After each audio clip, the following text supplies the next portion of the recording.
जय श्री राम, हर हर महादेव। मैं अधिवक्ता बागेश कुमार श्रीवास्तव वाराणसी से पुनः आप लोग के समक्ष उपस्थित हुए एक नया वीडियो लेकर नई ऊर्जा के साथ। और मुझे विश्वास है कि आप लोग भी ऊर्जावान होंगे।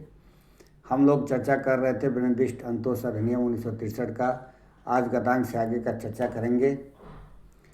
हमने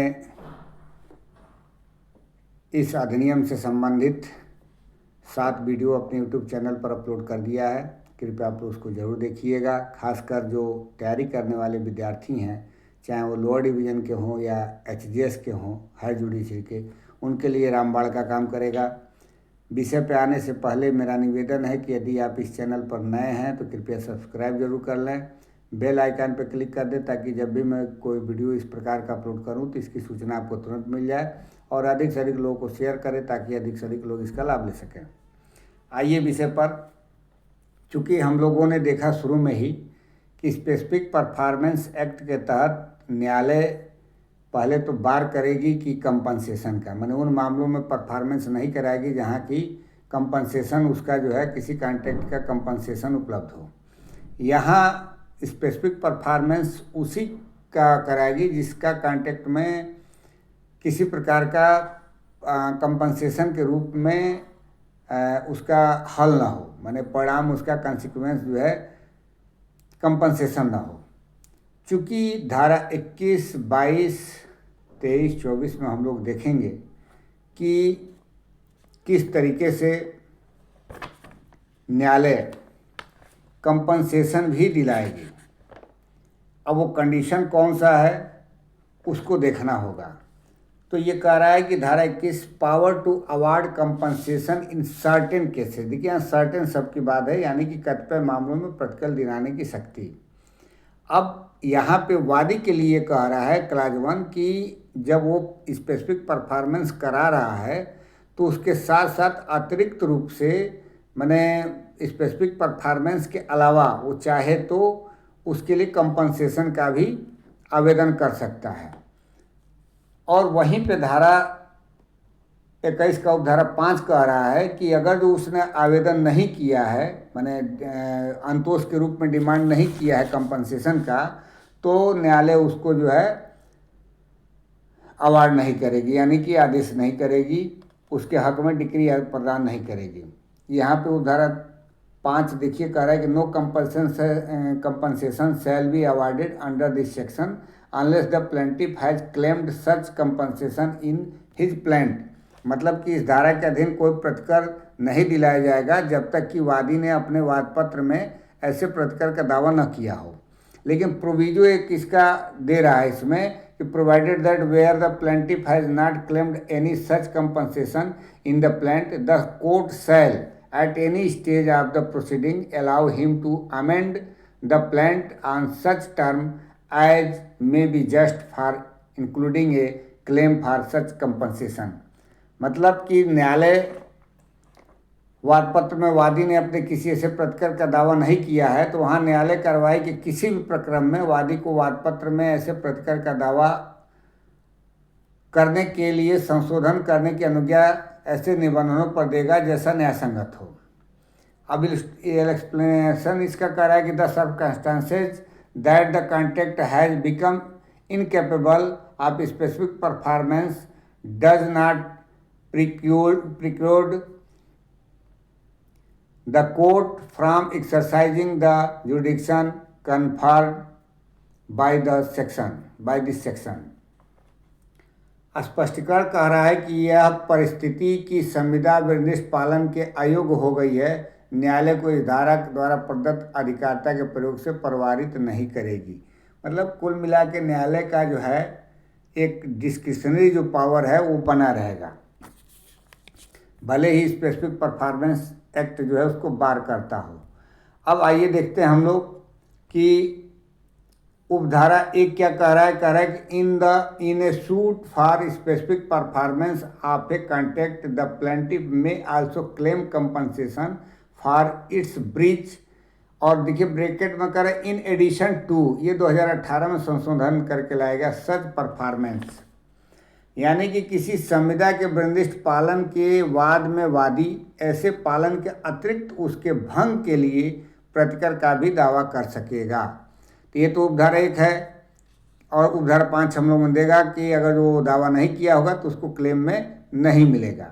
अब उपधारा 2, 3 दो कंडीशन पैदा करता है। 2 कह रहा है कि if in any such suit the court decide that specific performance are not to be granted but that there is a contract between the parties which has been broken by the defendant and that the plaintiff is entitled to compensation for that breach, it shall award him such compensation accordingly। मतलब न्यायालय को लगता है कि यदि किसी ऐसे वाद में न्यायालय अब निश्चय करे कि विनिर्दिष्ट पालन तो अनुमत नहीं किया जाना चाहिए, किंतु पक्षकार के बीच ऐसी संविदा है जो प्रतिवादी द्वारा भंग की गई है और वादी उस भंग के लिए प्रतिकर पाने का हकदार है, तो वह उसे तदनुसार वैसा प्रतिकर दिलाएगा। अब दूसरा कंडीशन उपधारा 3 का यह है कि if any such suit the court decided that specific performance are to be granted. मैंने पहले वाले में था कि ग्रांट नहीं किया जा सकता है, दूसरे वाले में कह रहे ग्रांट तो किया जा सकता है, but that it is not sufficient to satisfy the justice of the case. माने स्पेसिफिक परफॉर्मेंस के बाद भी उसको लगता है कि वादी के साथ न्याय नहीं हुआ है, तो क्या करेगा इस केस में, and that some compensation for breach of the contract should also be made to the plaintiff. यानी कि संविदा के भंग के लिए वादी को कुछ प्रतिकर भी दिया जाना चाहिए। तो वहाँ पे कह रहा है कि it shall award him such compensation accordingly. तब क्या करेगा वो न्यायालय, उसको ऐसा प्रतिकर उसके अनुसार दिलाएगा। तो यहाँ देखिए 2 कंडीशन है उपधारा 2 में। पहला तो उपधारा 1 में कह दिया कि चाहे तो वादी जब स्पेसिफिक परफॉर्मेंस कराने के लिए वाद दाखिल किया है तो उसके अतिरिक्त में कंपनसेशन का भी डिमांड कर सकता है, क्लेम कर सकता है। 2 और 3 कंडीशन दिखाते हैं कि एक दूसरे वाले कंडीशन में तो सीधे सीधे है कि स्पेसिफिक परफॉर्मेंस तो उस मामले में संभव नहीं है, लेकिन कुछ उस संविदा में ऐसे टर्म्स कंडीशन है जिसके ब्रीच करने पे प्रतिवादी को कंपनसेशन देना होगा, तो उस कंडीशन में न्यायालय कंपनसेशन दिलाएगी। और तीसरा कंडीशन, तीसरा उपधारा में ये बताया है कि यदि स्पेसिफिक परफॉर्मेंस तो करा दिया गया है लेकिन न्यायालय को लगता है कि अभी भी न्याय नहीं हो पाया है बढ़िया से, तो उस कंडीशन में कंपनसेशन की बात न्यायालय के द्वारा दिलाया जाएगा। लेकिन ये सारे कंडीशन उपधारा 5 पर डिपेंड करते हैं कि अगर जो आप वादी द्वारा अपने वाद पत्र में क्लेम नहीं किया गया है तो न्यायालय नहीं दिलाएगी, लेकिन उसको क्लेम करने के लिए किसी भी स्टेज पर न्यायालय अनुमति दे सकती है। अब धारा 22 देख लिया जाए। धारा 22 कह रहे power to grant relief for possession, partition, refund of earnest money etcetera. जो धारा 22 है, ये जब वाद दाखिल किया गया है किसी स्पेसिफिक परफॉर्मेंस का, तो उसके दौरान भी इन सब चीज़ों का न्यायालय जो है कब्जा का, विभाजन का, अग्रिम धनराशि के प्रदाय आदि के लिए अंतोष करने की शक्ति न्यायालय की होगी। लेकिन इसमें भी वही बात आ जाएगा कि जो ये क्लाज ए और बी जो बात कही गई, इसमें दो क्लाज दिए गए हैं, इसके बारे में उपधारा 2 कह रहा है कि no relief under clause A और clause B of subsection 1 shall be granted by the court unless it has been specifically claimed. अगर जो इसके लिए स्पेसिफिकली क्लेम नहीं किया गया है वादी द्वारा, जो अभी हम ऊपर देखेंगे और बी क्लाज में, तो न्यायालय उसको अंतोष रिलीफ नहीं देगी। लेकिन यहाँ भी प्रोविजो जोड़ दिया गया है कि provided that where the plaintiff has not claimed any such relief in the plaint, the court shall at any stage of the proceeding allow him to amend the plaint on such terms as may be just for including a claim for such relief. मतलब यहाँ भी न्यायालय के लिए है कि चाहे तो वादी न्यायालय की अनुमति से कभी भी न्यायालय उसको जो है आदेश कर सकता है किसी भी स्टेज पे कि ये अपना क्लेम का संशोधन, मैंने वाद पत्र में संशोधन करके इस संतोष का क्लेम कर सके। अब इसमें क्या रिलीफ मिलेगा उसके लिए अब हम लोग देख लेते हैं क्लाज ए और बी। उपधारा 1 कह रहा है कि not with a standing anything to the contrary contained in the court of civil procedure, any person suing for the specific performance of a contract for the transfer of immovable property may in an appropriate case ask for, मतलब ये उन्हीं मामलों में केवल दिया जाएगा। पहले तो है कि किसी बात के होते हुए भी, माने सीपीसी में किसी बात के होते हुए भी यहाँ एक स्पेशल पावर दिया जा रहा है न्यायालय को, किन मामलों में, जहां ट्रांसफर ऑफ इमूवेबल प्रॉपर्टी की बात आती है, contract for the transfer of immovable property कोई है तो उसके परफॉर्मेंस के लिए 2 क्लाज में आपको दिया गया है यहाँ पे रिलीफ, पोजेशन और partition and separate possession of the property in addition to such performance. मतलब जो परफॉर्मेंस के लिए उस संविदा के परफॉर्मेंस, मतलब जो ट्रांसफर ऑफ इमूवेबल प्रॉपर्टी के लिए संविदा की गई है, कॉन्ट्रैक्ट की गई है, उसके परफॉर्मेंस के लिए यदि कोई वाद दाखिल किया जा रहा है तो उसके अतिरिक्त वादी पोजीशन के लिए, पार्टीशन के लिए और सेपरेट पोजीशन के लिए उस प्रॉपर्टी का क्लेम कर सकता है। बी कह रहा है इसका कि any other relief to which he may be entitled including the refund of any earnest money deposit paid or made by him in case his claim for specific performance is refuse. अब ये B जो है ये कह रहा है कि उस दशा में जिसमें कि उसका वरिष्ठ पालन का दावा नामंजूर कर दिया गया हो, कोई भी अंतोष जिसका वह हकदार हो और जिसके अंतर्गत उसके द्वारा दिए गए किसी अग्रिम धन या निक्षेप का प्रदाय भी आता है, मांग सकेगा। मतलब अगर जो उसका कोई ऐसा संपत्ति के अंतरण के संबंध में, स्थावर संपत्ति के अंतरण के संबंध में संविदा किया गया है और उसके स्पेसिफिक परफॉर्मेंस के लिए कोई वाद दाखिल किया गया है और वह खारिज हो जाता है, लेकिन वहाँ पर ये कह रहा है कि उस दशा में भी वो किस चीज़ का हकदार होगा, जो अग्रिम धनराशि दिया गया है या कोई इस प्रकार का डिपॉजिट किया गया है तो उसका वो डिमांड कर सकता है, क्लेम कर सकता है कि हमको दिलाया जाए। शर्त यही है कि जो धारा 2 में बताया गया है कि उसके लिए अगर जो क्लेम नहीं किया होगा तो नहीं मिलेगा, लेकिन न्यायालय का एक डिस्क्रिशनरी पावर है कि एनी स्टेज पर चाहे तो वो कहेगा कि आप वाद पत्र को संशोधन कर दीजिए और ये क्लेम कर लीजिए, यानी अंतोष का डिमांड कर लीजिए। अब उपधारा 3 कह रहा है कि the power of the court to grant relief under clause B of subsection 1 shall be without prejudice to its power to award compensation under section 21। अब यहाँ ये कह रहा है कि जो यहाँ पे पावर दिया गया है ये ऐसा नहीं है कि धारा 21 में जो अभी हम लोगों ने देखा उस पावर को न्यून या कम करता है, वो अलग एक पावर है और धारा 22 में जो पावर दी गई है वो एक अलग पावर है। अब जो धारा 23 है इसमें एक अलग बात कर रहा है कि liquidation for of damages not a bar to specific performance, मतलब नुकसानी का परिनिर्धारण विनिष्ठ पालन के लिए वर्जन न होगा। अगर जो कोई स्पेसिफिक परफॉर्मेंस करा रहा है कोई वादी किसी भी संविदा का, तो जरूरी नहीं है कि जो लिक्विडेट ऑफ डैमेज हुए हैं, नुकसानी का परिनिर्धारण किया जा रहा है और लिक्विडेशन ऑफ डैमेजेस मतलब जो नुकसानी होगा उसका कितना भरपाई हो सकेगा, उसके परिनिर्धारण को ये बार नहीं करता है। अगर जो आप स्पेसिफिक परफॉर्मेंस कराने के लिए न्यायालय में आते हैं तो ये कतई ये कह रहा है कि धारा 23 ऐसा कोई बार नहीं करता होगा, करेगा।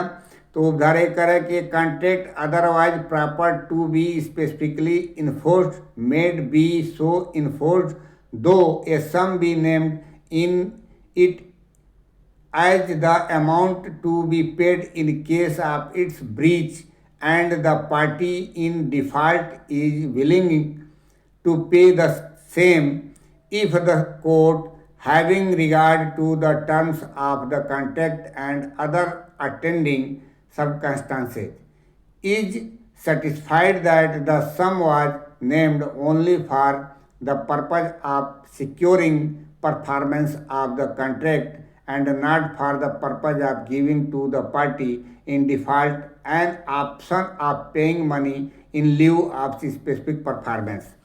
उस कंडीशन में ये कह रहा है कि फिर यहाँ पे वही बात आ गई कि ऐसा नहीं है कि कोई संविदा हुआ और संविदा के डिफ़ॉल्ट पे उसमें लिखा हो संविदा में कि यदि कोई डिफ़ॉल्ट किया जाता है किसी के द्वारा, कोई ब्रीच किया जाता है किसी पार्टी के द्वारा, तो उसको इतना कंपनसेशन देना पड़ेगा। तो उसका तो ये कह रहा है कि न्यायालय जो है वो करा देगा, परफॉर्मेंस करा देगा, लेकिन ये ऐसा नहीं है कि वो उसके जगह पे, स्पेसिफिक परफॉर्मेंस के जगह पे कह दिया जाए कि अगर जो डिफॉल्ट का पैसा दे दिया गया तो उसका परफॉर्मेंस ही नहीं कराया जाएगा, तो उसको यहाँ पे बार कर रहा है। लेकिन उस चीज़ को ये अलाउ कर रहा है जहाँ पे कॉन्टेक्ट किया गया है, और उस कॉन्टेक्ट में यह है कि अगर कोई डिफॉल्ट करता है तो उसको उतना कंपनसेशन देना पड़ेगा डिफॉल्ट के लिए, तो उसके लिए यहाँ पे कह रहा है कि उसको ये बार नहीं कर रहा है। तो यहाँ पे यही ये कह रहा है कि जिस संविदा का निर्दिष्ट प्रवर्तन अन्यथा उचित हो, यद्यपि उसके भंग की दशा में संदेह रकम के तौर पर कोई राशि उसमें नामित हो और व्यतिक्रम करने वाला पक्षकार उसे देने के लिए रजामंद हो, तथापि उसका ऐसे प्रवर्तन किया जा सकेगा यदि न्यायालय का संविदा के निबंधनों और अन्य विद्यमान परिस्थितियों को ध्यान में रखते हुए समाधान हो जाए कि वह राशि केवल संविदा के पालन को सुनिश्चित करने के प्रयोजन से ही नामित है, न कि व्यतिक्रम करने वाले पक्षकार को यह विकल्प देने का प्रयोजन से कि वह विनिष्ट पालन के स्थान पर धन का संदाय कर सके।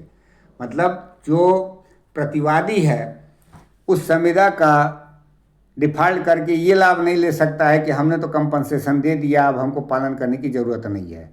यहाँ इस धारे का पर्पज यही है। अब उपधारा 2 फिर यहाँ पे वही बात कर रहा है कि when enforcing specific performance under this section the court shall not also decree payment of the sum so named in the contract.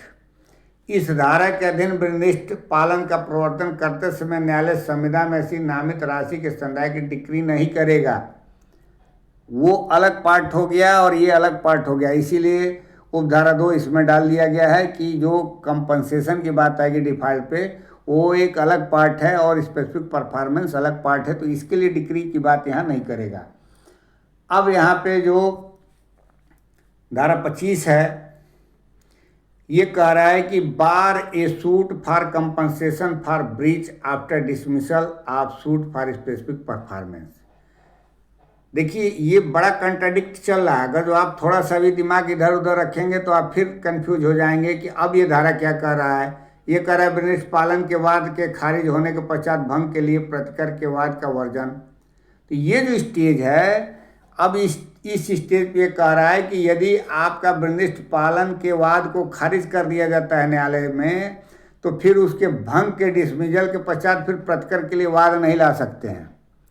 अर्थात ये हुआ कि यदि नींव ही आपका कमज़ोर है तो आप उस पर जो है मकान नहीं खड़ा कर सकते हैं। बस इस धारे का इतना आप सीधी सादे भाषा में समझिए कि जो ऊपर हम लोगों ने बार बार कंपनसेशन और उन सब चीज़ों की बात की गई है, तो वहाँ पे क्या है कि आपका सूट जो है डिसमिस नहीं हो रहा है। यहाँ पे ये कह रहा है कि यदि आपका सूट डिसमिस हो गया तो कंपनसेशन के लिए मतलब प्रतिकर के लिए फिर आप मुकदमा नहीं दाखिल कर सकते हैं। यानी कि नींव आपका कमज़ोर है तो आप उस पर मकान का निर्माण नहीं कर सकते हैं। आगे की सारी प्रक्रियाएं आपकी बंद जाती है। धारा 24 कह रहा है कि the dismissal of a suit for specific performance of a contract or part thereof shall bar the plaintiff's right to sue for compensation for the breach of such contract or part as the case may be. But अब यहाँ पे एक चीज़ और आप relief दे रहा है, but shall not bar his right to sue for any other relief to which he may be entitled by reason of such breach. यहाँ पे ये बार कर रहा है स्पेसिफिक परफॉर्मेंस एक्ट में, लेकिन आगे का ये कह रहा है कि but shall not bar his right to sue for any other relief to which he may be entitled. मतलब कि